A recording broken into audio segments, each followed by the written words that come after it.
Waiting for this to, come on, press the button. Why isn't it working? Come on, Instagram. Okay, Instagram's not necessarily cooperating, but as soon as it does, we'll hit the button. Good morning, everybody. It is Thursday. Hey, it worked now. I think, maybe, possibly. Things are refreshing. Go live. There we go. I'm here, and I'm not alone. We got TPS Pilot Cop here. Jermaine Watt is visiting us. We're going to talk about what he does. We're going to talk traffic, because that's what we do here. Answering your traffic and police questions is all about, I guess we can talk about pilot questions today. Sure. We can talk, because you are actually a pilot. A licensed one, yes. So I would hope you're licensed if you're flying a plane. And you know what? There's a lot of, oddly enough, people don't know what it takes to become a pilot. I certainly don't. I used to live close to Buttonville, and I drove by, and there was that $79 starter package that I never actually took advantage of. But I have been up in a flight school. I was in a Cherokee four-seater because of my late uncle used to have a friend who owned a flight school. So I got a chance to go fly, but I put it into a stall on purpose. We all screamed, and then they took over.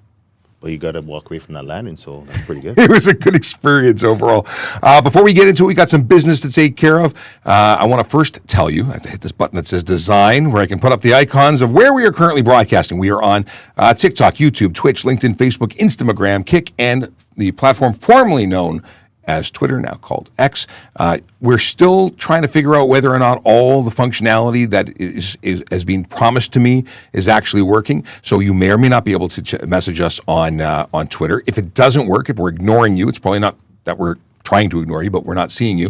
Go to youtube.trafficcop.ca. It'll take you to our YouTube channel. You can follow us there, and you can join in. It's the easiest way to go. If you're on TikTok, we are currently seeing messages there. So, and Instagram, it was working. It seems to be working, maybe, but we're trying to keep track of everybody and include everyone in the conversation. Before I get into stuff and things, I do want to talk about Vision Zero Enforcement Team and where they're hanging out today.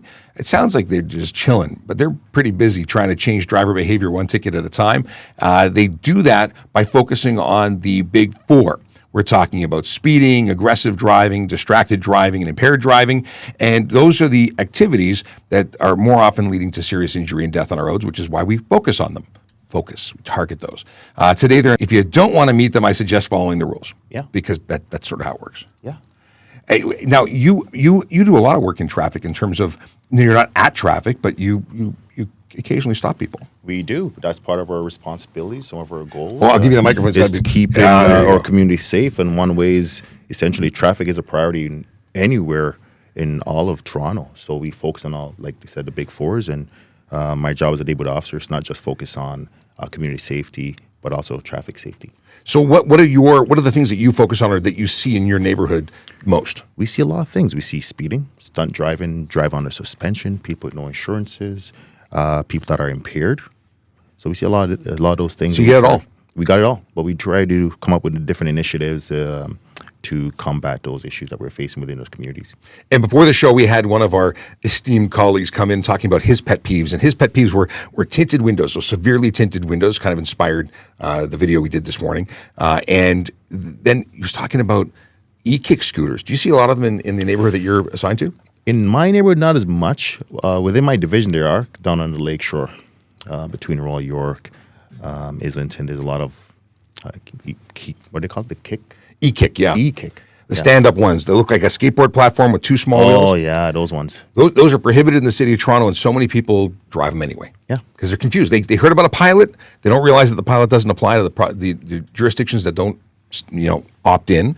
So that can be awkward. But a lot of them are dangerous. I was talking about it yesterday.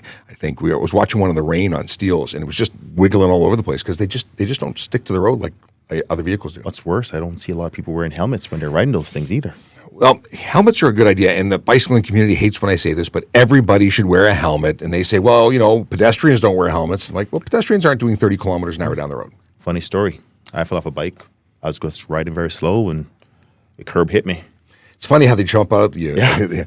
I remember a story where a woman was standing on a driveway. I don't know if she had toe clips in or not, but she fell over in the driveway and died. Because she hit her head on the curb. Crazy. Curb of the driveway. Amazing. Wow. Amazing and terrible and tragic all at the same time. LinkedIn user who does not, their secret. They said, hello. And how are you? That was me yesterday. Well, no, your name showed up. Oh, did it? Yeah, I knew it was awesome. you.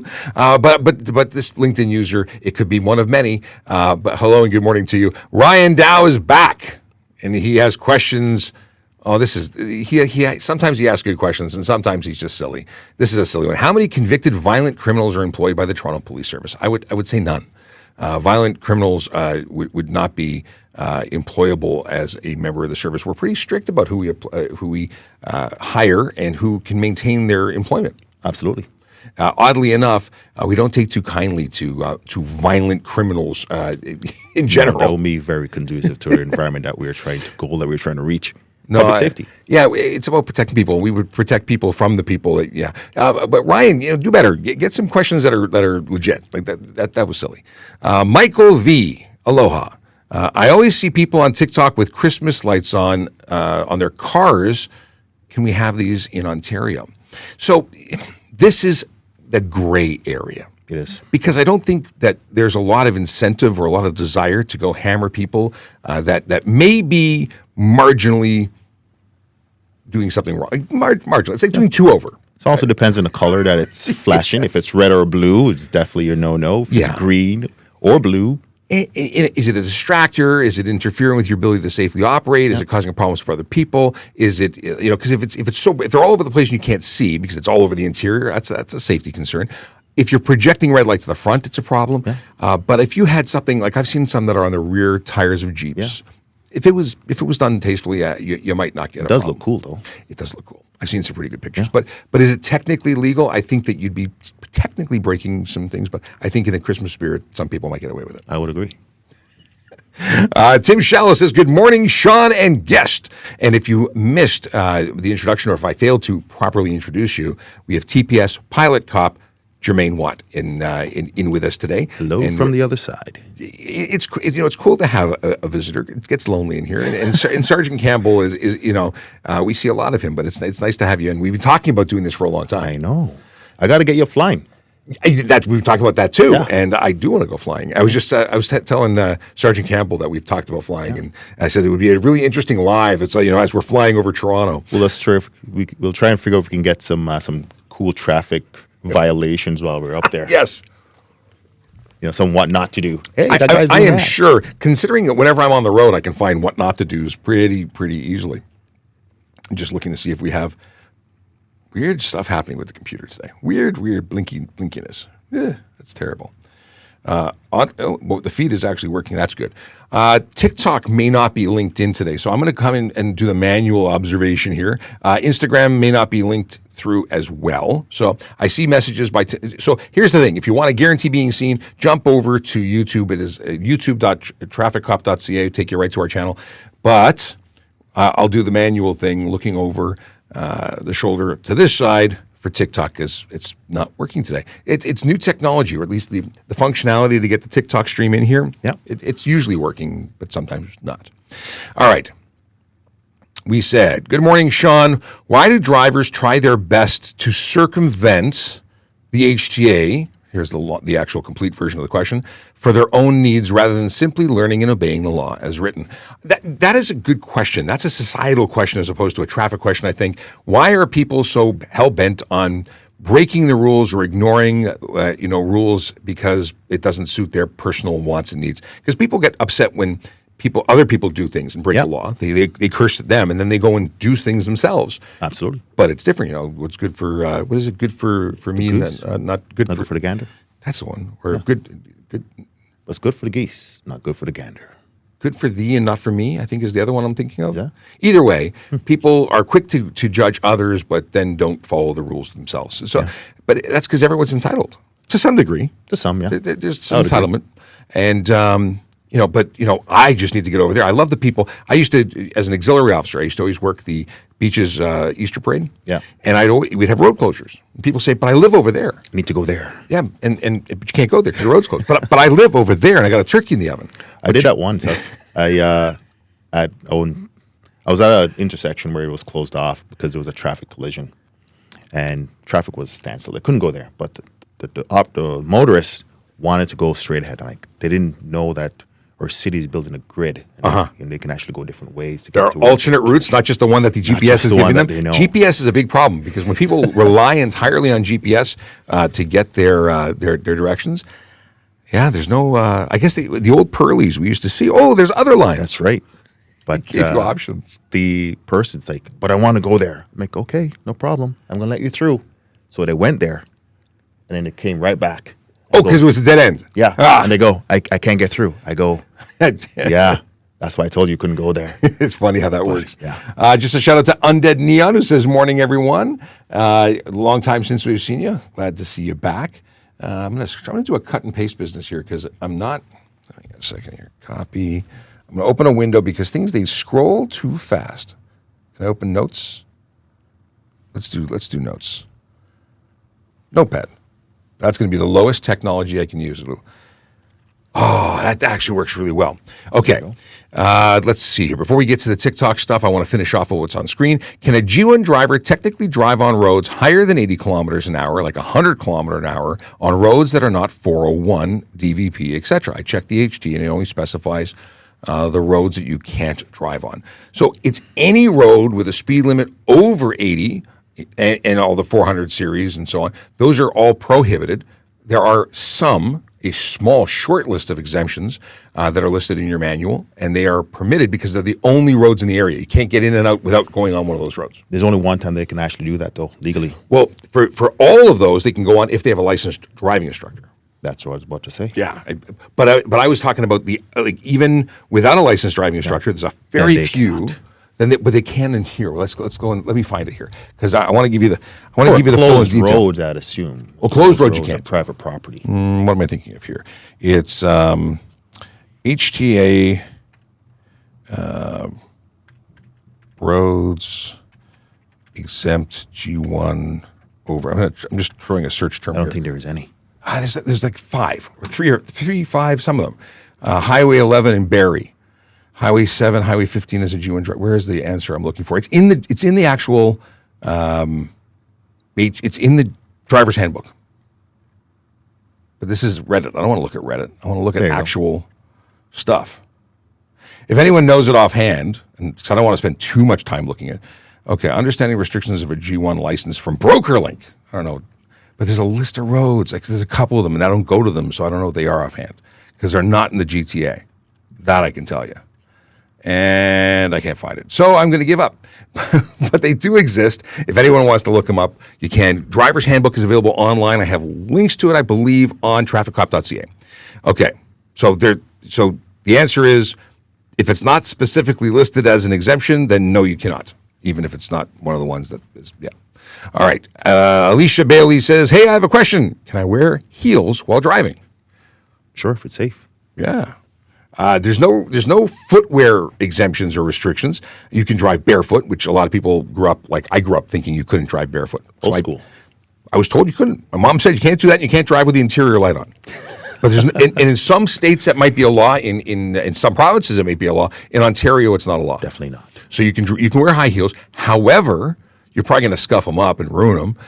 Driving shoes or sneakers in your car is probably going to give you a better feeling, like a better connection, safer to drive. Yeah. I've never worn heels, so I can't really comment from personal experience. I just don't know. But I think safe to assume that high heels might hamper your ability to drive safely while also ruining the back of the shoe. Yeah. Yeah. I've never actually thought about the heel thing. But yeah. Winter boots, I suggest not wearing also. They're too big. They might get stuck. Pedal confusion, you can just I have some big Kodiaks, you just cover both pedals. I don't wear those in the car. I have sneakers, and I switch out, and it's a pain in the butt. It does, but it's about safety. If you neglect safety, safety shall neglect you. I like that. Is that a pilot thing? No. I learned it's a traffic thing. Oh. Yeah. Is it Urian Toronto? Or I don't know how to pronounce your first name in the username, but welcome. I don't think we've ever spoken or chatted before. What is the difference with the neighborhood officer? So what is a neighborhood officer? We should probably chat with that. Sure. Well, as we are regular police officers, but the only difference between myself and other police officers is I'm embedded within a certain specific neighborhood within the city of Toronto, and I focus on the complex needs of that specific neighborhood.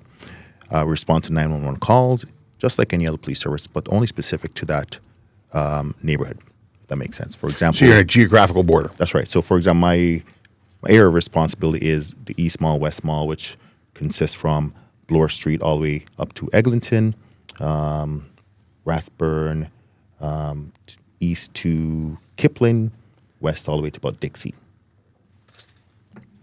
And that way you can focus on their needs, develop relationships with people there. That's right. You're not a new face every week. You're there. I'm their part of the community. personal police officer. We have this wonderful technology called connected officer phones, just like a regular cell phone.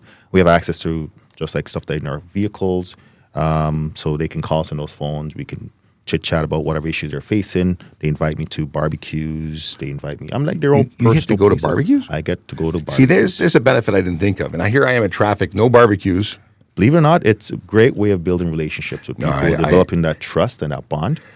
Something that I love to do. And they get to see you on a personal level. They get to see you that you're a human being. You have different likes. You have different things outside of the police, and you get to talk about the issues they're facing within their communities and how we can help and work together to fix it. Right? I love it. I think it's great. I'm going to come back. Radic, you're my placeholder. We'll come back to you in a few, but I've been ignoring those people on TikTok, and it's just not right. So first off, we covered Neon, then Microwave Your Mind says, thanks for your videos. Very fun to watch. Thank you very much. Appreciate the feedback. Do the Day says, raise speed limits, please. Enforce fare limits. 120 kilometers an hour on the 400, the 401 is fair. Okay. I appreciate your take on it, but they've not supported that. The government, the engineers, the people who are making the rules, for whatever reason, they don't agree with you. So sometimes it's not their driving ability; it's the other person's driving ability as well. Lowest common denominator. That's right. And a lot of people say, and it was one of the first things that happened when we started the channel, is we put up a video from TAC, the Traffic Accident Commission in I think it's Sydney, Australia. Maybe not. In any case, people said, well, that car is old. It was a 2007, they said, car in the video, and you can find the video online in our history. But they said, my car's got Bembo brakes. I can stop. Yeah. And the speed limit should be based on my car's stopping ability, not that 2007. But guess what? There's a lot of 2007s out there. That's right. So you might be a great driver. Now, I can tell you that most people believe they are. You just ask them. They think they're pretty good, even if they're not so hot. But it's based on the averages. I am dumbfounded. When I drive around every day, I watch people doing the darndest things. And when I was on patrol, I used to stop and charge them for the darndest things. So to say that it should be faster when I'm watching people do really, truly dumb stuff on the road. People watching. You see so much fascinating things when you actually stop and look and see the things that people do. It's truthfully scary sometimes. Talon 401, he says, hello, officers. Hello back. Okay. Riley says, we are allowed to get our windows smoked versus tinted. Tint is an extra layer of protection. Why are we allowed to get our windows smoked versus tinted? Any coating, whether it be smoke, like a spray-on solution, it's a coating. So it doesn't matter if it's a sheet of plastic or if it's a spray. Any coating is regulated when you restrict the amount of light coming in. That's right. So we just posted a video about that today. You can have no more than 30% light blockage for certification purposes. If you have more than that, your plates will get pulled. It's an unsafe motor vehicle at that point. You couldn't get it certified. If you had a lawful amount of, call it 30 and below, you can still get a ticket for obscure. And that's what we were really talking about today. Right. If I can't see you, you're probably going to get a ticket. That's the deal. We have to be able to see what's going on in the vehicle. So I don't know about this extra layer of protection element. I mean, so much is being resolved in modern vehicles because they have UV coatings. If they want that extra layer, I'm not trying to give this company a plug, but those 3M clear glass films that will give them that extra layer protection. With extra UV. But do they really want that, though? Because sometimes if you need to get out of your car, especially those side windows during an emergency, you got to be able to smash those windows. You're talking about the brake protection ones. Yeah. I don't think I want that. Yeah.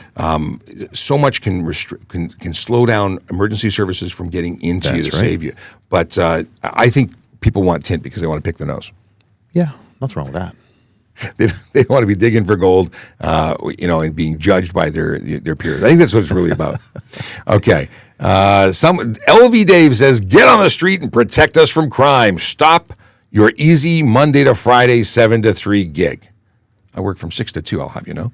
But I am inside as a result of an injury. Jermaine's out on the road doing stuff. That's right. He's just taking a break today to come in for a few minutes to spend time. But I'm actually not even working yet. This is on my own time. No kidding. Yeah. I didn't know that. This is what I do for the people of Toronto. You shouldn't feel bad. I'm just honored to be here. Oh, I really appreciate it. So really, I'm not even on the clock yet, and I'm here to serve because this is what we do. So we work for free sometimes. You're better than me. I'm getting paid. Let's see here. Thank you to our officers for your service to protect and to serve our communities. God bless. Thank you from Talon 401 East. Then we got Wasaga Beach Grove says, why don't you help landlords with horrible tenants? Well, I don't have a lot of experience with this. I used to attend locations for Get Belongings when I was at 12 Division, but we don't really enforce the Landlord-Tenant Act so much as police officers. We are there to keep the peace, and it's not because we don't want to. It's just because we're duty-bound by what the Act says, the Residency Tenancy Act says. So they have their own enforcement bodies. They're enforcement officers, formerly known as sheriff's officers. So they're the only ones that can actually go out and essentially evict or assist the tenants in such way because there's a court process for that. Mm-hmm. So our job is actually only to keep the peace, to go there to make sure there's no threats, there's no assault, or anyone's going to be injured. Keep the peace. Yeah, there's a we're not lawyers. We're not making determinations of those things. There's a lot of avenues for you to deal with. I used to be a real estate agent in a former life. Really? Yeah, and there's a tribunal, and you can apply, and it takes forever. Right. I've been a landlord in the past, and I don't want to ever be a landlord again. So, yeah, there's that. Let's go back for a second to Radek, because I don't want to keep you waiting forever, and we will come back to TikTok in a sec. Good morning. Do officers who operate police cruisers have a designated rating on their driver's license, or do they simply drive with a G-Class license? It's a good question. That's never been asked before, as a matter of fact. I can say that honestly. Huh. If there's a class of vehicle that requires a special license, like we have a bus, if you need a bus license, you would need an appropriate license to drive that vehicle. However, in an emergency, two things. Well, in an emergency, or in the lawful execution of your duties, you could be required to move a vehicle that you're not actually licensed for. But we internally, as the Toronto Police, and I assume other police services do similar things, we have training, and we have something called the Blue Card. So it used to be a blue piece of paper. Yep. It was very high-end paper. But you used to take a course, and you were Blue Card qualified. So I had my Blue Card for motorcycle, I think. Bicycle. I never got my bicycle. I think I had trailer. I think I had trailer. Yeah. But that's it. And you can get a Blue Card for everything. Golf cart. I have one for the bus, the command post bus. Nice. I had one for the motorcycle. I have one for the bicycle. I have one for the ATVs. And this is all about liability. We don't want anyone doing anything that we have not determined you are safe to operate and qualified to operate. So, yeah, it's a good question. Was there something else that I missed on that? I want to just make sure. Yeah, no, but G-Class license is the minimum requirement. They train us to do everything. To walk, to Chew run, gum, to swim, to answer the phones. Swimming? There's always training. Is swimming still part of it? I had swimming. Yeah, there is, yeah. I figure they're going to get It's rid not of a it requirement eventually. you have to pass, but they still train you to do Well, it. they train you to try and avoid drowning. Is that what they're trying to do, though? Well, I remember when they said to me, they said, listen, you pass, just avoid jumping in water. You're a good... Or don't do it with your vest on. I think it was the point they're trying to make. I don't know what point they were trying to make. I assume they were just being hurtful. Okay, we'll come back to Alicia, who had a follow-up question in a second. I want to look back over at TikTok. And running pilot programs when you can't staff street patrol, this is wild. I don't know what LV Dave is asking about in the pilot program. What pilot program? Are we talking about TPS pilot cop and what he does? Why don't you tell us what you do? Because we didn't really talk about it. Well, again, as a neighborhood officer, part of my job is to engage in people within our community. And normally our officers do basketball, soccer, sports. So I wanted to do something that was different, that was outside the box. Policing is a passion of mine. Working with the community is a passion of mine. So flying is also a passion of mine. It's been my passion since I was a very young kid. When did you start as a pilot? Probably when I was about 14 years old.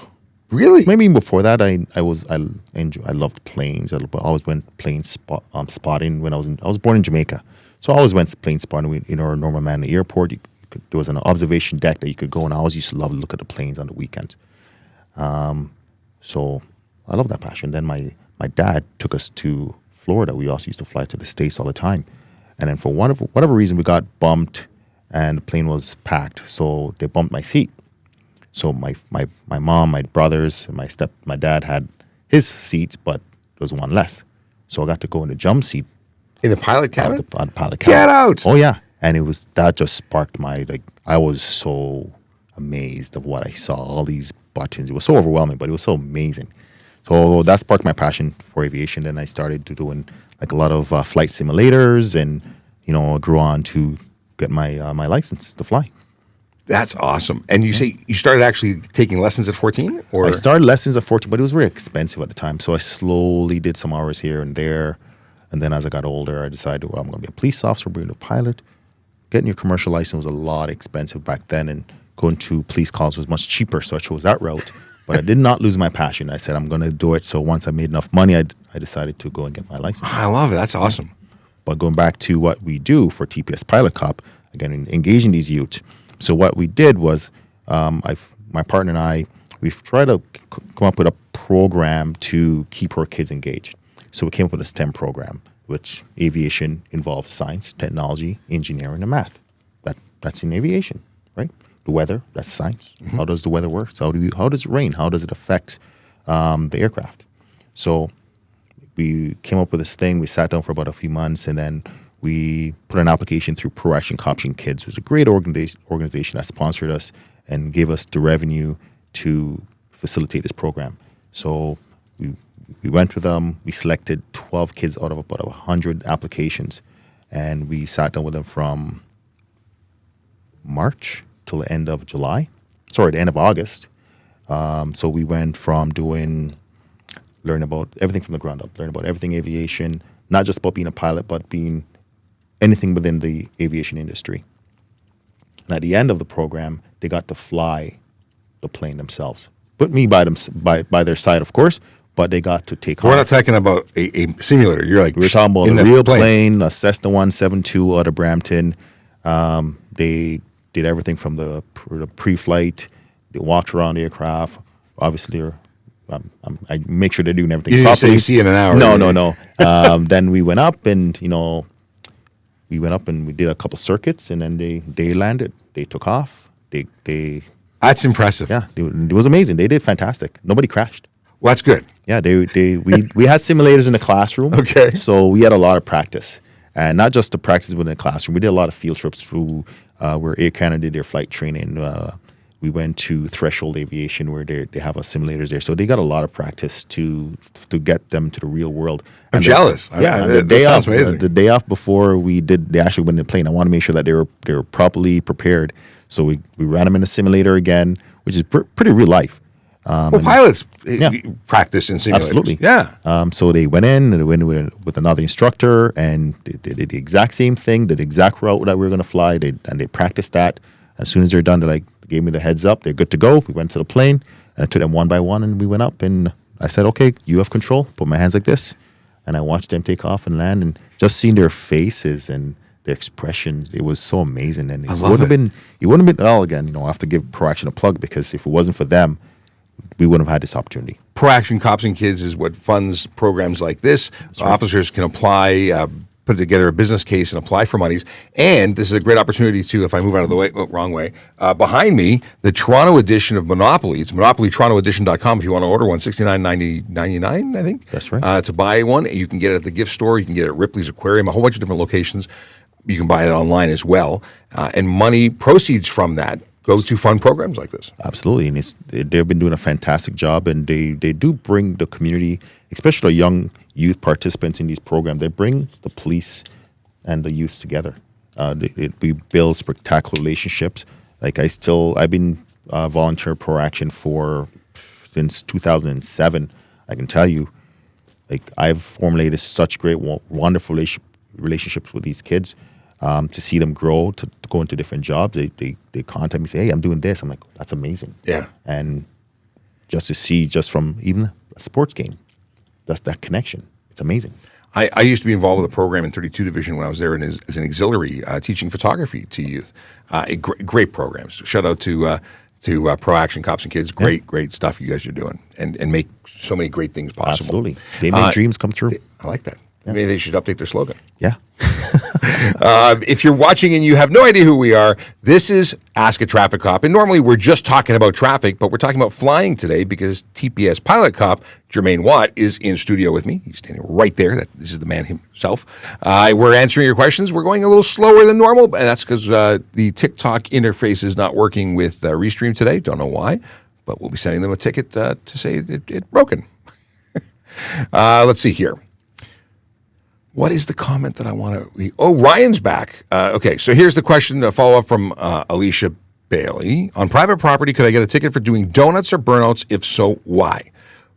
Well, stunt driving would be the reason. It used to only be on the road, but thanks to the fantastic people of TO Takeovers and similar groups like them, laws had to be changed to include private property, and it's all private property, even if you own it. You can, it's stunt driving. So if you do it, we can still deal with you. Now, I will say this: stunt driving is the lesser charge because we could also charge you for criminal dangerous driving depending on the observations of an officer. And people say, "Well, it's my property. I can do what I want. I paid for it. It's my car and it's my life." And it's no, it doesn't work like that. Laws still impact you. Driving is a privilege. Yes, even on private property, it seems. Mind you, you don't need a license to drive on private property, but if you do stupid stuff behind the wheel on private property, you're still going to be held accountable. Just like if you're impaired on a private property. Yeah. In a car. It's amazing how or people... a tractor. Or a lawnmower. Or an implement of husbandry. Yes. Impaired driving is impaired driving. Anything other than muscular power, according to the Criminal Code of Canada. But it shouldn't even have to be something that we explain. These are like basic starters. Simple rules, all about safety. Absolutely. So Ryan, I'm going to try and pronounce his name again. Ryan Pucciarelli. I think I said it right. Maybe I said it wrong yesterday. Pucciarelli. Don't butcher the name. Well, I tried, but he said it was the way that the sergeant said it. I thought he said it. I'm giving up. Okay, Ryan. We're just going to call you Ryan because until I meet you and hear you say it, I will not be able to mimic it. I don't think the Waze app should allow reporting of police for traps because then what's the point of police trying to catch speeders if someone's reporting where they are? I appreciate that. However, it's not illegal, and I don't know if it should be illegal because sometimes they're telling people where crashes and police are located, and it actually helps keep us safe. It's not really a trap, though, because if we're standing there, we're actually doing our job effectively because people are slowing down. Well, I see. It's funny. A lot of people say that we're what is it? Entrapment. They use the word entrapment to talk about speed traps or speed measurement locations for enforcement. People entrap. This is it's such a pet peeve because unmarked cars. Apparently, in the States, somebody made a case for entrapment. It's not entrapment. Entrapment is trickery, convincing you to break the law and then holding you accountable for the thing we induced you to do. That's right. There was cases where government agents told a guy to go buy guns or drugs and sell them to another party, and then they arrested him for it. That's entrapment. That is. Catching you doing what you chose to do, not entrapment. You are not in control of your faculty. You are. But in terms of Ryan's comment, I like that. By the way, in terms of your comment, I like speed measurement devices. If the reporting isn't limited to speed measurement. So if it was only speed measurement, would it be a problem? I don't know.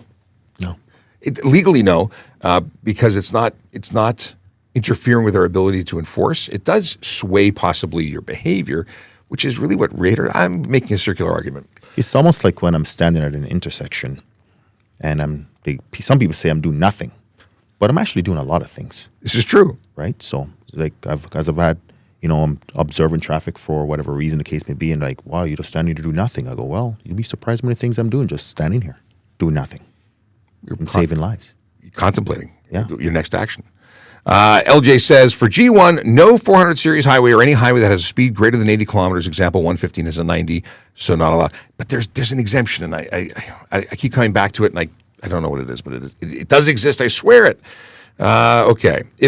Alicia's got some good comments. If I don't come to a complete stop at a red light for a right turn, is that a traffic violation? Yes. Oh, my goodness. I cannot tell you. This is possibly my biggest pet peeve of recent time is the absolute running of red lights in the interests of right turns. Yeah. I don't know how it has become socially acceptable to not stop for a red light.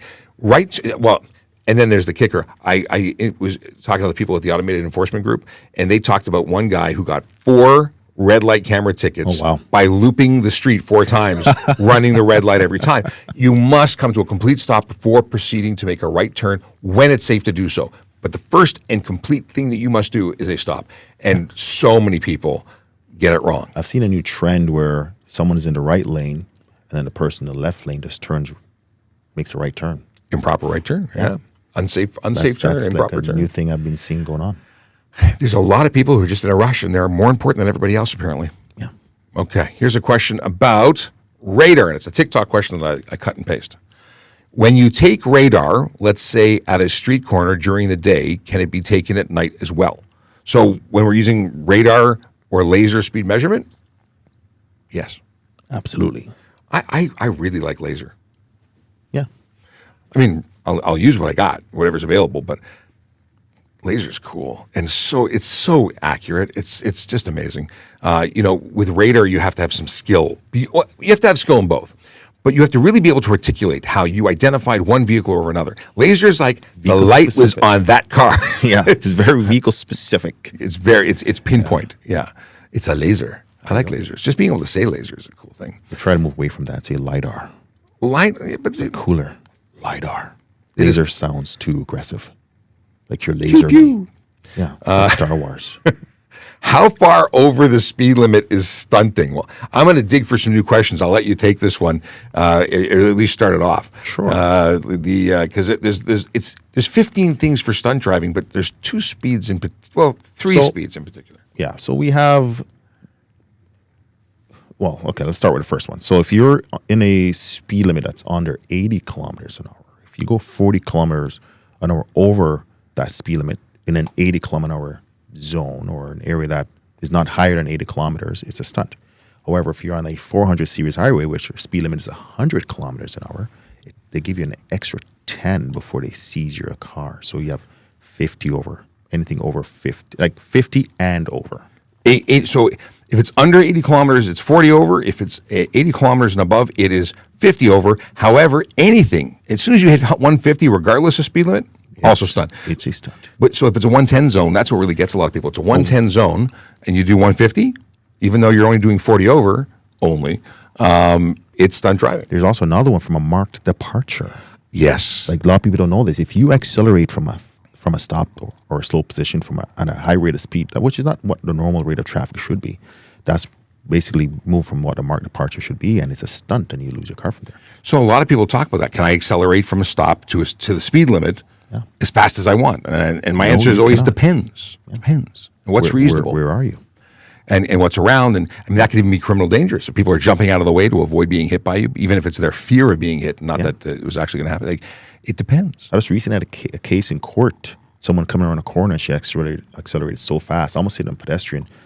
And when I went after her, she yelled at me. But then I told her, I'm like, well, you're under arrest.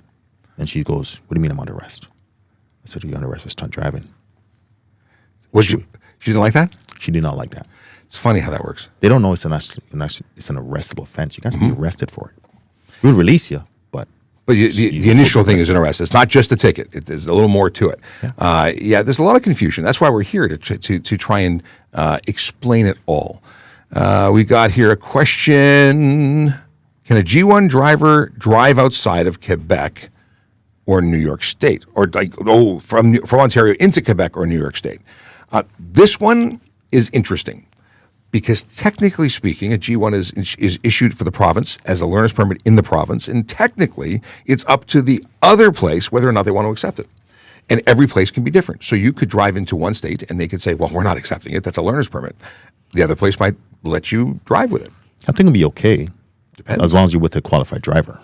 There's Me that. personally, I personally wouldn't see a problem with it. I called Michigan State Police, and they spent an hour on the phone with me to try and figure it out. And they finally said, we'd probably accept it, possibly, maybe, Yeah. but we don't know for sure. And that's the problem, is there's a lot of there's a lot of ifs. G2, absolutely. It's a license. It's conditional. You're able to drive that vehicle on the road. That's conditional. You have to follow all your conditions.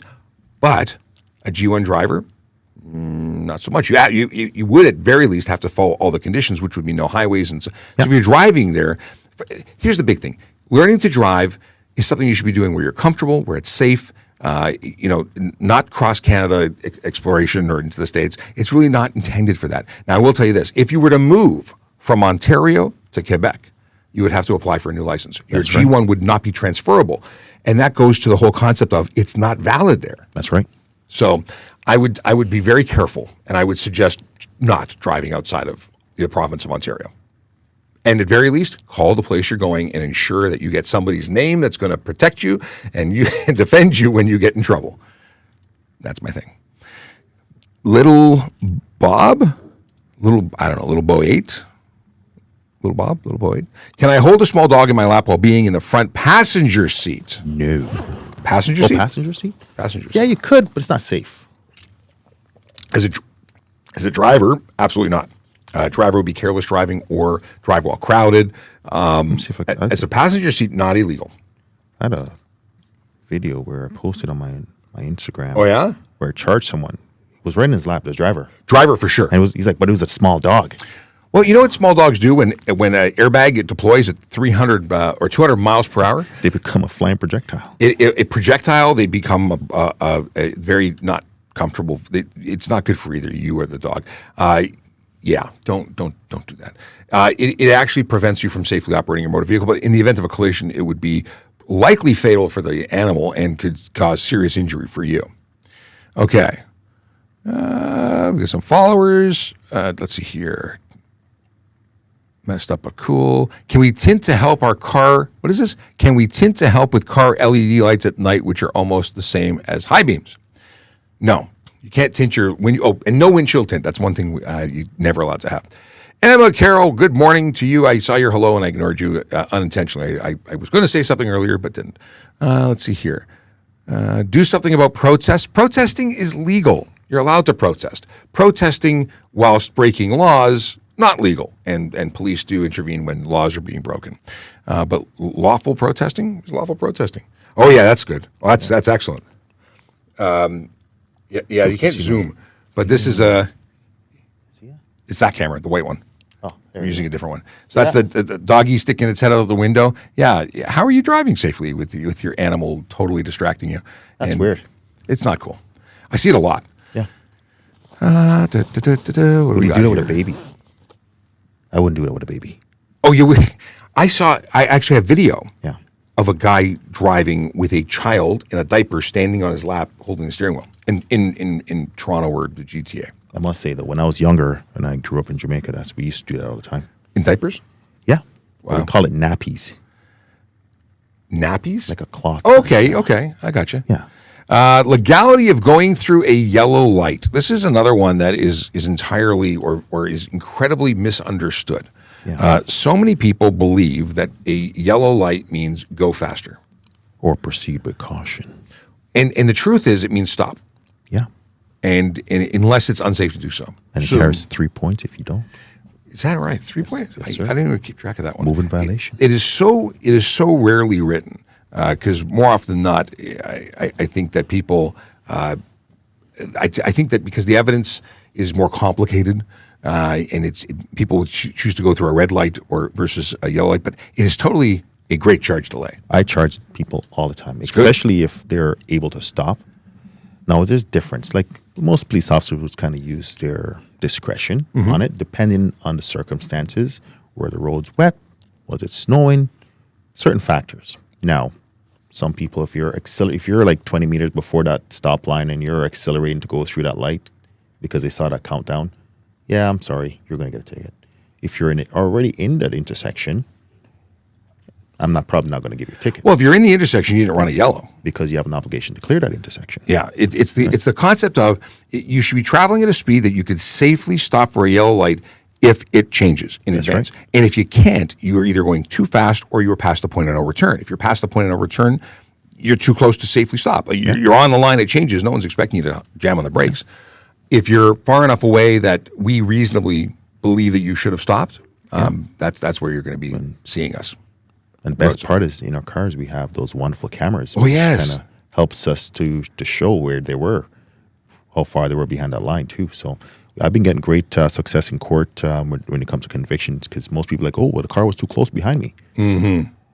And I showed a video, and they go, no, you're guilty. Yeah. You failed to stop. Video is amazing. And there's so much video available. I love it. Yeah. I love the body cameras. I love the video. And the new cameras have even like more directions covered. It's awesome. People think police officers don't like to have body cams, but I can tell you, I love it. Well, that's the funny thing. We wanted more cameras. There was a period of time when they were first introduced, maybe in the late 90s, early 2000s, where people said, I'm worried about someone watching me. Yeah. The truth is, they get police out of trouble because it's an actual account of what happened, and the allegations of, the officer was rude, or the officer was mean, or the officer saved my assaulted. butts many times. Yeah, because a lot of people, and a lot of people don't like it because it helps convict them. Yeah, the frivolous complaints there's been a huge reduction in frivolous complaints. Radek wants to know, can you check the speed of your car following, can you check the speed of a car you're following using your cruiser speedometer and give a speeding ticket if necessary? Pacing Yes. is absolutely legitimate. Absolutely. We have certified speedometers, but here's the thing. Speeding, for the calculus, there's two components. Speeding occurs at any speed over the posted speed limit. The offensive speeding is anything over the posted speed limit. The amount that you are speeding is to determine the cost of the ticket or any consequences like stunt driving. So if I could, without a speedometer functioning, know that I'm going over the posted speed limit and know that you're going over the posted speed limit, even with an uncalibrated speedometer, I just know because I'm doing 70 and it's 40. Well, you're doing over 40, so I know you're speeding. Right? Like it's not as complicated as one might I could think. also build on that by saying, for example, if it's definitely you have a posted sign and tells you what your speed is, and I can tell that you're clearly going above what a speed limit is because I'm doing 50 and the speed limit says 50 and you're traveling further and further away from that. Even if I didn't pace you, I can charge you for disobeying that sign. I like it. Because it is a legal sign and you have to obey it. I think that there are so many ways to deal with things. At the end of the day, it's so simple to follow the rules. I don't know why so many people have a difficulty just following basic traffic law. And it's for safety of the community. It's not just safety for you, it's the safety of everybody on the road. And there's so many people using the road. Mm-hmm. Shared space. It is. What is this question that I wanted to? Oh, and this is funny, we were talking about this earlier. Alphonse wants to know if we can please elaborate on electric unicycles. Should they be operated on sidewalks or roadways? You're not going to like the answer. Neither. Nope. No, they are motor vehicles, and they are prohibited from use on sidewalks, parks, and roads. They are not lawful at all. These things are capable of doing speeds of 60, 70 kilometers an hour. They are unsafe motor vehicles. They're not allowed by any policy, procedure, law, legislation that would permit them on the road. Off-road vehicles. And off-road on property that you're legally permitted to be on. Yeah. Because if you're on trails, they would have to be vehicles that were safe and licensed for trails. So there's nowhere you can use those except your own personal property. And they don't wear helmets either. Oh, no. These guys, I've almost all of the unicycle people I've seen with like full-on dirt bike exoskeleton, Really? the people I've seen. But they are leaning over on a 45-degree angle doing 70K. And I'm impressed. They look like really cool vehicles. I never want to get on one. Does it even have brake lights? There is lighting. Yeah. Sometimes I see it on their backpacks, blinking lights. I don't know if it's actually integrated with the system, but we're talking about a system that doesn't use brakes. It has regenerative braking possibly. Yeah. You lean back, it decelerates. But if you actually had a brake that clamped down or a disc brake, you would just fall on your face. It would be over, game over. That makes sense. But I can tell you that I've seen video footage of people becoming involved in collisions on those things. That is horrifying. Body parts bending and popping out of places, not allowed. not good at all. Here's a question. I think it's from Kane, possibly. No, it's from O. And it's a question about tint. And again, we're going to disappoint you. But the question is there a way you can get a letter from the doctors for window tints? And like I said, I'm going to disappoint you. The answer is no. In Ontario, there's no lawful exemption or way to get an exemption for tint. Sunglasses, however, over the counter, you can buy them that just go over your glasses even. Or like one of those visors that you can just wear over your head. Oh, yeah. I want to get one of those back. Do you want to get one of those? Yeah, I love them. I don't know if I want one of those. They're amazing, especially when I'm flying. I can see that being beneficial. It's pretty cool. Well, it's like a motorcycle visor. Yeah. Yeah, totally. That all works. The windshield is regulated. Your eyeglasses are not. The only thing a doctor can really exempt you from is essentially wearing a seatbelt. I mean, a doctor's not for that. And I don't know why anyone. I mean, I get it. Sometimes there's implants or heart things. Not implants. I'm talking about heart implants. It has to be for a specific time because most people don't know that. It has to be dated for a specific time frame. I've never ever run into someone who has a medical exemption. I have. Randy says, Sean, please invite Jermaine back anytime. He's soft-spoken and very, very knowledgeable. Great guest. Well, you've been approved by Randy, so now you're going to have to come back a lot. I don't have a voice for radio like you do. Yeah, sure you do. It's I just be doing it a lot. That's how I can't speak to that. People want me to sing now. I'm like, I don't sing. You could be a pretty good singer. I could see that. Like a nice bass. I don't know. I got to remember words. Let's see here. Question, please. Can PO, not MTO, send an unsafe vehicle to inspection and under what authority? So can a police officer send an unsafe vehicle? Yeah. So as a police officer, we can identify an unsafe vehicle and pull its plates then and there, which would then require an inspection to get plates again. That's right. Under what authority? The Highway Traffic Act. It actually states that anyone enforcing the act has the authority to do it, so it includes MTO people as well as police officers. Just under 216. That's one of our basic authorities under the HTA. And people say, well, you're not a mechanic. How can you do it? We're going to... There's some things that we can check. And yeah, we're not just saying, you, sir, look unsafe. It's based on our training, our abilities. We do have licensed mechanics who are police officers. That's I'm right. not one of them, but there are. And we have certified vehicle inspectors that work for Toronto Police Service, like our commercial motor vehicle inspectors. They're trained to look for certain things that are unsafe on those vehicles. We're talking gross violations. Yeah. We're talking absolutely no question. I'm not going to pull plates unless I can articulate that I have had experience that allows me to identify that as an unsafe vehicle. Like a floorboard that has literally no floor. Oh, when you're looking through the window and you see the floor? Yeah. Yeah, that happens. It happens like more than you like to believe. Cars. I see them a lot. Yabba dabba do. I've taken a lot of cars off for that, unfortunately. Did you see this comment? Yeah. I appreciate that. Let's see here. We talked about this. Is driving with a cat allowed on dash? Sorry, driving with a cat on dash illegal? I would think that... if it's in the front, I'm going to say it's just a bad idea. In the back, I've seen cats. Listen, animals, never mind illegal. Animals should be crated or tethered for their protection and yours. In the event of a collision, regardless of where they are in the vehicle, they're going to become a projectile. Absolutely. And I'm assuming they're your pets and you like them. If it's a feral cat that just wandered into your car, it's going to be different. But if it's, you probably like your cat or dog or Pikachu or whatever it is. Put them in the back. Mm-hmm. Put them in a leash. And preferably, yeah. And I think crates are even better than tethers. But yeah. And the crate would have to be tethered or secured. Z says, never wear my work boots while driving. I have driving shoes, a.k.a. Crocs. Crocs are great for that. Mind you, they should fit. When did Crocs become a style thing? I don't wear them. I had them a long time ago. My son loves it because then he gets to put those small little things on top of it. Oh, the decorations. I got police car decorations really? for my kids. I love it. Let's see here. Is there a way, we talked about this. How can we police the people who merge onto the 401 west or east on the 400 southbound last minute?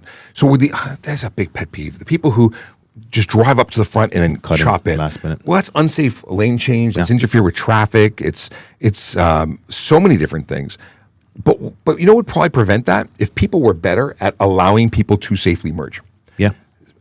We have such a problem with entitlement where people just race up to be like, you're going to get there faster or sooner or first. Like, who cares? Leave space. And sadly, if you leave space, people will take it. Yeah. But it's just part of it. If you leave too much space, you'll be going backwards. Sometimes, not because you're in the right, that means you should actually just continue to do what you're doing. Sometimes it's to avoid that collision, even though you had the right of way. Probably sometimes it's best to just let them go. And speaking of collisions, dash cameras. I am a big supporter of dash cameras. Sometimes you're doing everything right and a collision occurs, and because of the way it looks, you're responsible. Even partially, you're responsible. Dash cameras could be the difference between that. I'm not suggesting you buy a specific brand or model. Buy what you can afford, but I would suggest every car have one. Absolutely. You know, In we talk Europe, a lot of drivers have them. a lot of cars are coming with them stock now, Really? like built into Oh, cars. it's amazing. I don't know if that's going to be a forever thing or if it's just certain brands, but I've been told that there are. It certainly assists us when we're conducting so good. investigations, any traffic-related offenses, and Well, major collisions, we're pulling black box data Yeah. because your car is going to store certain information. They're computers; they store all sorts of stuff.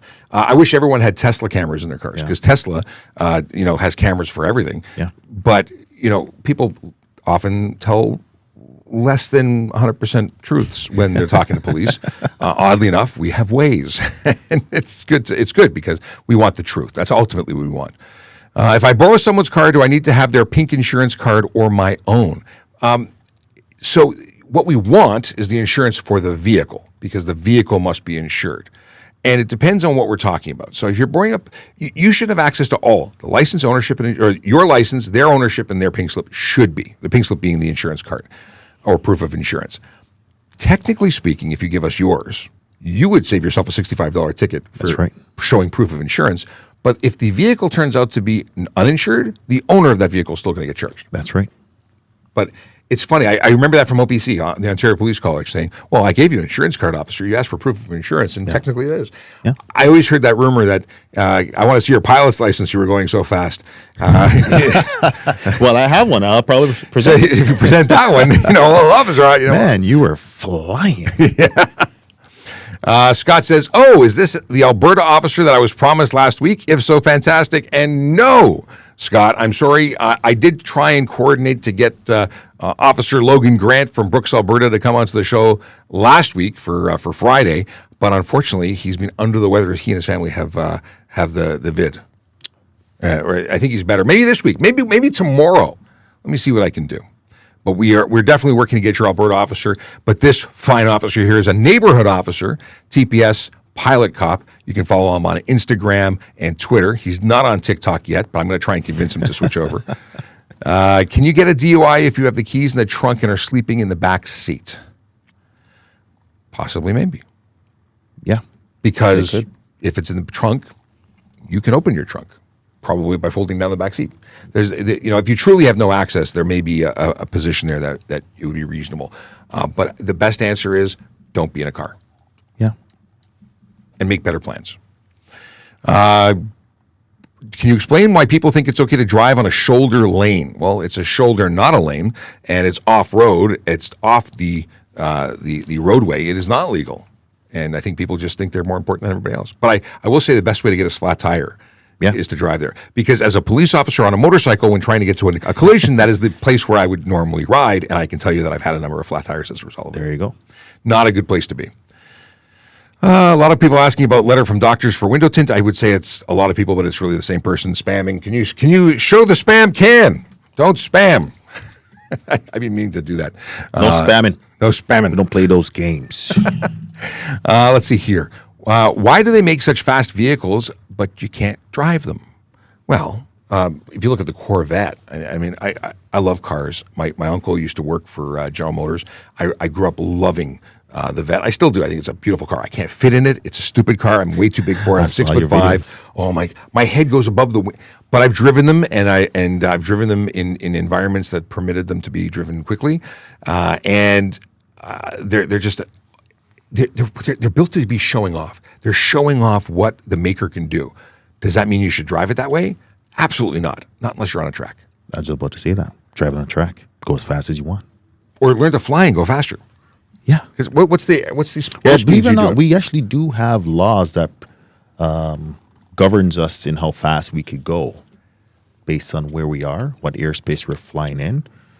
So there are certain rules because we have to adhere to. So we go in knots, not kilometers or miles, but we go in knots, like ships, boats. Okay, nautical. So what is that? How does that convert? What's a knot versus a mile? It's almost like 1.5. Okay. Yeah. So what is the average airspeed when you're flying somewhere? Like In a Cessna, we're doing about 115 knots. that's not as 150 knots. Yeah, so it's about 225 kilometers. Yeah. Okay, that's not And slow. if you got a nice tailwind, you're moving too. Okay. We love tailwinds. Those and are can the you best. save gas? Oh yeah, you just throttle back. Well, that's why Florida it's faster to come home than it is to go there. Yeah. It's always that way, right? Yeah. Well, it depends on the wind. So when we do our flight planning, we look at what's best for the fuel. We always try to save and burn less fuel. One, is cheaper for us to fly. It's more economical. We're not wasting fuel. So we'll look at the altitude and in the area where we're going to go. So east is least, west is best. We kind of determine if we're going, for example, 180 degrees. So we're going south. You have to fly at like 3,000 or 5,000 feet or 7,000 feet and so forth. And if we're going a different direction, we have to fly even plus 500, which is 2,000, 4,000, so forth like that. So there's different rules. I'm not a pilot, so I don't understand. Well, if there's any pilot, I'm trying to we have to determine like for example, we look at what's the weather doing? Because science, right? What's the weather doing? So we look at the weather. What's the best altitude for me to fly at? So I look at where the wind is. So winds are flying at different we have upper air winds, and that tells you, am I having a headwind? Am I going to have a tailwind? What's the best wind to fly at? What altitude? So I'll choose the one that's best for me to fly at, where I'm going to burn less fuel. So like a Cessna, for example, a 172, most people, like the highest it'll probably go is about 13,000 feet. I wouldn't recommend it, but that's max. That's the max it'll probably go. But most people fly about 10,000 feet. And if you go above that, you're probably going to require oxygen. I was going to say a sealed or compressed. Yeah. So we probably fly lower than that. Pressurized cabin. That's right. See, I know some stuff because I watch movies. Yeah. So it all depends. So there's various factors that come into play in how we choose where we're going to go. I really want to go flying with you. We got to Let's do it. It's 11:02. Normally we'd stop here, but I have a couple more questions, and I'm sure you got places to go. I'm here for you as long as you want. Well, we also have a guest coming in that at 11:30 that we have to prep for, because we're doing a podcast today with a deputy chief from Toronto Fire Services talking about batteries on electric vehicles, specifically the batteries on e-bikes, and how sometimes they catch fire. Well, and there's a lot to do with that. Some pretty scary stuff. So we're going to talk about it. I think it's information that y'all want to know about because it's important. Cool. But Weedy, is it Weedy? I think it says Weedy. Would you pronounce the first word as Weedy? You had a 10-minute conversation about how to pronounce this username. Well, safety through speed enforcement does work. I think so, and I think statistically we would be able to support that. This is part of an argument where they say you have to change road designs, and I get it. Vision Zero enforcement or Vision Zero is a big picture. It's about education, it's about road design, and enforcement has a part to play with it. Simply saying nice words doesn't always work. You need to have some negative consequence, and enforcement is not just about punitive dollar amount, what's it called? Consequences when it comes to dollar amount. Yeah, I could take $1,000 from you. I could take $1 million from you. Yep.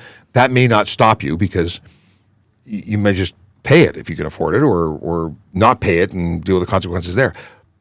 But just changing the road design on its own doesn't necessarily stop it either, because as we see, people drive wherever the heck they want. Yeah. Roads, no roads. Yeah. And some people are just bent on breaking the rules, unfortunately, and that's why you have police officers there to catch those ones that are bent on breaking those rules. Because in a society, if everyone were to obey it, there will be no need for police officers if everyone were law-abiding. Unfortunately, this is not what we have in a free will society. So you're going to always have that enforcement piece. And going back to the whole high-speed cars and why they can go fast, free will, just because you can go fast and the vehicle's capable doesn't mean you have to do it. I agree. And that's where, we're all grown-ups, or we're supposed to be, and we should be cool enough to have a cool vehicle and not push the pedal all the way to the bottom. It's all about safety. Again, one of the reasons why we have airbags, we have seatbelts, we have locks in our doors, is because horns in a car, it's for safety. Most people don't understand why we have those things, but it's for safety. Why we have speed limit is for safety, right?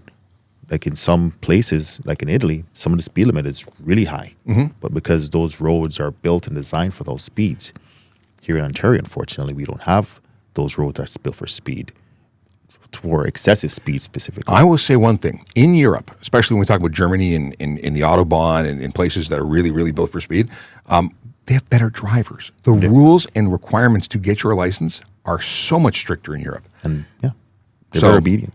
Like I've seen people like once they pass a car, because most people don't realize the left lane is actually for passing and not necessarily for speeding while you're passing that car. But they'll make their lane change for that passing that slower moving vehicle. They'll return back to that right lane. But some just hug that left lane and they don't realize it's actually an offense. There, it's going to be strictly enforced. Even sometimes in the States. I remember driving by in the States and that left lane is left open. And there are people who can drive fast, like police legally can drive quickly. Yeah. Radek says, last week I saw an LCD display attached to the rear window of a car showing season's greetings. Are these displays legal? So it's a funny discussion. You're not allowed to project certain colors to the back. And yet I see commercial vehicles that have giant billboards on them that are projecting all colors to the back. Is it legal? Is it strictly enforced even if it's not illegal? Or if it is, let me back up. If it's illegal, is it strictly enforced? That's where I'm going here. I have never looked at these as an enforceable thing. It's not something I've been really interested to enforce. It's not something I had a lot of experience with. And I can't tell you 100% other than saying you cannot project anything other than amber or red to the rear. So if you've got a thing to the back and it's projecting blue and green and orange, and that's a problem. Well, orange is kind of in between the red and maybe that's okay. In any case, if it's interfering, if it's blinding people, it could be a problem. I've seen little ones that give like the anyone remember the It store that was attached to Mr. Green Jeans? There used to be you'd take an air bulb and you'd squeeze it and a little tube attached, and it gave somebody a 5 with some of the 5 down, and it was a stop being so close to the back of my phone. So that's communication, but it was not light. The light complicates it. I don't know if I'd be putting that on there. I've seen the ones I've seen that I would say are legal are red. Yeah. But I put that in my car. Probably escalates matters if you're using it. But also, I think there is a certain brightness to it as well, because the highway traffic says, marker versus projection bulb for the front. Yeah, there's a lot to go into it. Yeah, there's a lot. My general suggestion is avoid these things. It doesn't help you. It's Especially funny. if it's blinding. Blinding for sure not. Yeah. A lot of them are muted, I think. Listen, it's your mileage may vary. Coco Moco has a question. Can you have a photo of your vehicle permit, or do you have to have a physical copy? Yes. True. Well, for a physical copy of both sides, front and back, it's called a true copy. So the original or a photocopy, but not a photo. The only thing that you can have an electronic copy of, still not a photo, but an electronic copy in an app form from the provider of insurance is your proof of insurance. That's right. Which is new. Have the actual contract of insurance. Most people don't know that. I never really thought of that. Yes, sir. You know what I can tell you for certain doesn't work? What's that? A quote for insurance. That does not work. I've had a lot of quotes handed to me. I spoke to them today, officer. Look. It's there. Yeah. $5,000 fine, first offense. And up to $25,000, up to 6 months in jail. People do silly things, and they try and figure out how. Someone that World Boss says insurance is a scam. I was hit by a car. Insurance is a godsend. Yeah, it is not a. You don't appreciate it until you need it. But if you drive a $100,000 car and you get into a crash, now that's not what happened to me. But I was on a police motorcycle when I was hit. But if you drive a car, and so many cars now are $100,000. And you don't have insurance, who pays for that $100,000 car? Insurance is a scam, my butt. I try to avoid hitting police officers on motorbikes. I try and avoid hitting anything. Well, I can't say that I do because I've hit several things intentionally in a police vehicle, but I try to avoid hitting police officers and motorbikes. I think just getting involved with police cars in a intentional or unintentional contact is just a bad idea. I mean, unless you're a police officer who has to do it. Unfortunately, sometimes there's some circumstances that some people, you want to prevent a pursuit, you want to prevent people from getting hurt, or for the safety of the public. Sometimes. Well, as a police officer, 100% I support it. Yeah. As an individual driving around, don't hit things. I don't like doing plain bumper cars, but sometimes, unfortunately, that's on my cruise. We had bumper cars on the cruise. Did you? Yeah, I was driving around with my kids on the cruise. No way. Yeah, they have this multi-purpose thing. We were on a Royal Caribbean cruise. How do you fit in that thing? It was very uncomfortable. Yeah? It hurt a lot. But I did it anyway because it was made my kids smile. You're a tall dude. Yeah, but I fold up sometimes, just hurt for a week. Oh, man. Clarence Young says, I have blue fog lights. Is that illegal? And the answer is yes. Yes. You can have white or yellow, amber. That's it. That's the only color light projectable to the I think front. it's confusing because a lot of people see the blue lights on, for Buses. example, the buses, and they don't realize it for like accessibility.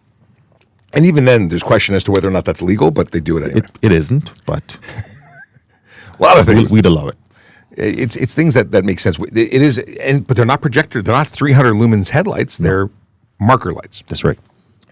P.S. from Radek, please keep this show going. I have one last semester of police foundations left, and you're contributing to my mid-90s average. is awesome. Look at Awesome. that. I love it. That's great news. I'm Courtesy, glad you're doing well. professionalism, and respect. I met Radek at Humber College when I was doing I didn't speak to his class, but I the was there. Lakeshore campus? It was on Lakeshore. Oh, that's And that's my area of responsibility. Well, there you go. That's my zone. The building on the south side, no, north side Oh, of the I know road. the Police Foundation program very well. I always answer questions for these. You probably know this one because they always send us in the middle and the start of the year, and they ask about our neighborhood officer program, and how we like it, and what do we do, and what's our role and responsibility. So, and I've always have to send an essay as to why I love what I do. You have to write the essay? Yeah.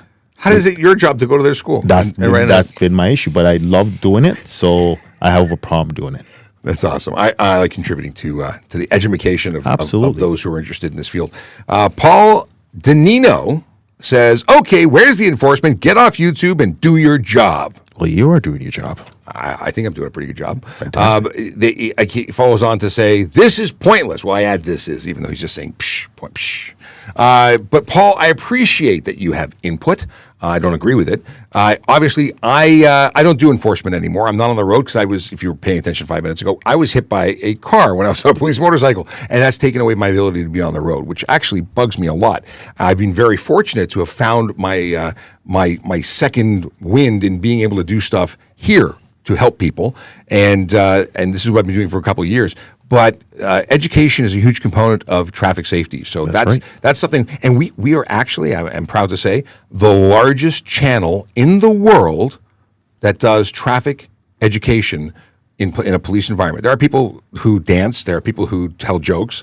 Some of them are police officers. I'm not sure if you know I do dance. Do you really? I do dance salsa. Look it up. Google it. Okay. Yeah. Jermaine, what? Google it. Salsa. Boom. Hang on a second. You'll find it. I'm gonna look. I don't just fly planes, brother. Hey, well, hang on. Okay. We're Just gonna Google do the this. name. Jermaine, what? You'll find it. Salsa. Or at least, yeah. That's sure. Sala. Boom. Oh, hey. There you go. Okay. How's this going to work? I'm going to mute this. No, you don't play it right now, but Well, hang on a second. I mean, not just do I not just have to play it. I got to share it. no. Here we go. Okay, I muted it so we don't get flagged for.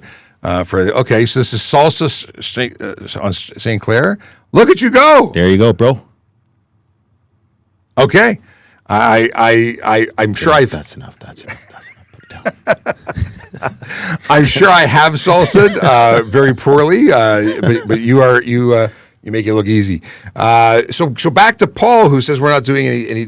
Yeah, this is something where we get to speak to people on a huge level. Now, if you're watching on YouTube, which it appears you are, you're seeing 16 people currently watching. Now, this doesn't deal with the replays, but we have 600. I'm giving myself an extra 100,000.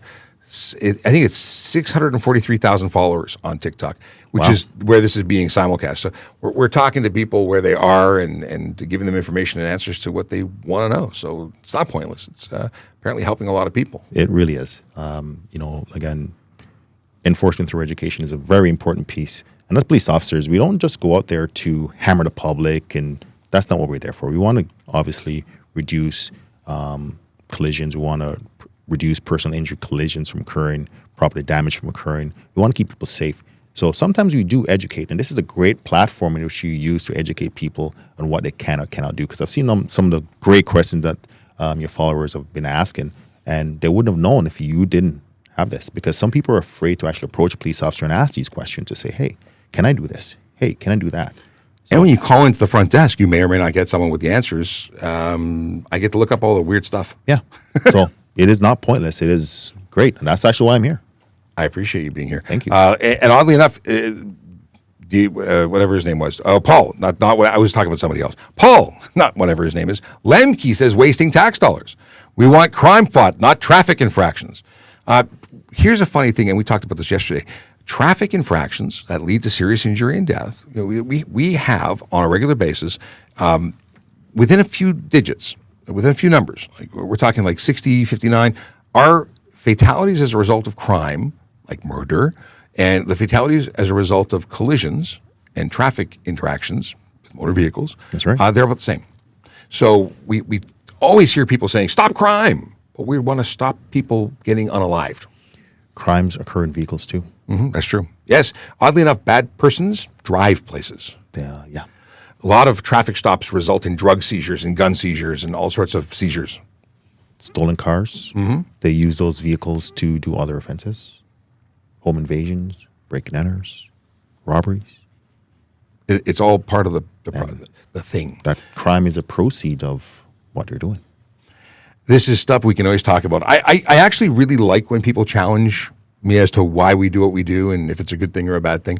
I think it's a great opportunity to talk about the good stuff we do. Absolutely. And I'm glad that we got a chance to talk to you about the good stuff that you do with your pilot program. I want to come out and fly. Whenever you're ready, let me know. Okay. Are you flying winter? Is it just summer? All year round. All year as round. long as the weather is good, even marginal. Marginal. I'll still do it. I like it. All right. We're gonna make a date. And we'll have you back again because this was a lot of fun. Yeah, it was amazing. Thank you for having me. And I am going to say goodbye now because as much as I'd love to dig down into all the wonderful questions, unfortunately, I don't have time because I have someone coming in where we're going to film a podcast episode for TPS Traffic Jam. And it's going to be with a deputy chief from the Toronto Fire Service talking about batteries. And it's this overload where it's called runaway. I think it's called runaway. Well, he's going to tell us. We're going to get the real deal from him. And the deal is that sometimes batteries just Explode. And then it's really scary actually because I watched some videos and houses go up in flames and there's no putting it out that easily. Scary. Yeah, so we'll get that'll be the topic. It won't be published today, but we recorded today and we'll have it ready in a little bit. So yeah, hopefully before the new year. Awesome. Have a great day, everybody. Stay safe. I see that Zuck needs to have congratulatory message here because they passed their G1 in 5 minutes, making only 2 mistakes, and says thank you for the great content you make. Amazing. Well, that was a perfect tie-in to the whole what we do here is important. I'm glad it helped out. Drive safely, and we'll see you tomorrow, possibly at 9 o'clock instead of 10. I love this song. It's a great I know song. I said it yesterday, but it's Yellow amazing. light, red light, green light, go. You can sing it if you want. I don't know the entire words. The traffic flow. Watch for pedestrians, look out for bikes, and don't drive like a jerk that no one likes. Yellow light, red light, green You're a light, braver man than I am. driving safely is the way to go. Put down your cell phone, nobody needs you to text and drive on the DVP. Boom. Yellow light, red light, green light, go. Stop at stop signs, look both ways, then go. Seatbelt, save your life indeed. And watch your driving, don't speed. Yellow light, red light. I can bop along to it. Yeah. Driving Restoring a safely is the 1965 way to Mustang. go. Do I need to put lap Don't drink and and drive shoulder or or smoke some seatbelts weed in? Or because you might can go to you jail cannot and continue not without it. get You free. require. Yellow What's the light, year? red light, Is it 65. Is it 65 or 69? So 73 is, I think, when they introduced, The seatbelts? yeah. So your grandfather, if the vehicle was look at that. manufactured You're lucky. without seatbelt, I don't lucky. I I'd thought, want it was, to I put, thought it was but 1969. I'd want to put them in just because I feel naked if I drive a car with no seatbelts. But the deal is, if your vehicle was manufactured without them, you don't need them because your grandfather did. Boom. Just like if you didn't have a muffler because your vehicle Old school. was a Model T. 'Cause Old school. Then you don't need a muffler. At least whatever it came with is what you need. But would I want to have them? Probably. I Depends on how fast you're going to. Those cars, that's a classic. You don't want to be speeding around in that Mustang. That you want to be cruising in that bad boy for everyone to enjoy. But seatbelts, they're the number one way to keep yourself in a vehicle in the event of a collision. That's and, right. if you can put them in and not ruin the car, I'd find a way. Just me You personally. can get those seats that has those seatbelts, and I think it has the same safety. You have to check the safety ratings and. I don't know. But legally, you're okay. Yeah. What is this? Bill Nib says, what $200,000 to $300,000 a year here from taxpayers to do TikTok live about cars? Bill must have just jumped in because we talk about a lot of stuff, mostly answering questions from viewers. And I'm not working right now. I'm And he's working not for working. free. Yeah, it's volunteer. Actually, and for all the time I put in at work, this is an hour to an hour and a half a day where I do this live. I then spend probably 3 to 4 hours a day on my own time answering questions. But, you know, if Big Nibs, which is the username here, has a problem with it, I guess we should quit. Yeah. Okay. Have a great day, everybody. Stay safe. We'll be back tomorrow. Of course, it's the last show tomorrow of 2024. We're probably going to start early because I have got somewhere to be after the show. But I look forward to seeing you then. And I'm not playing any more songs. We're just done. We'll just sign off with this.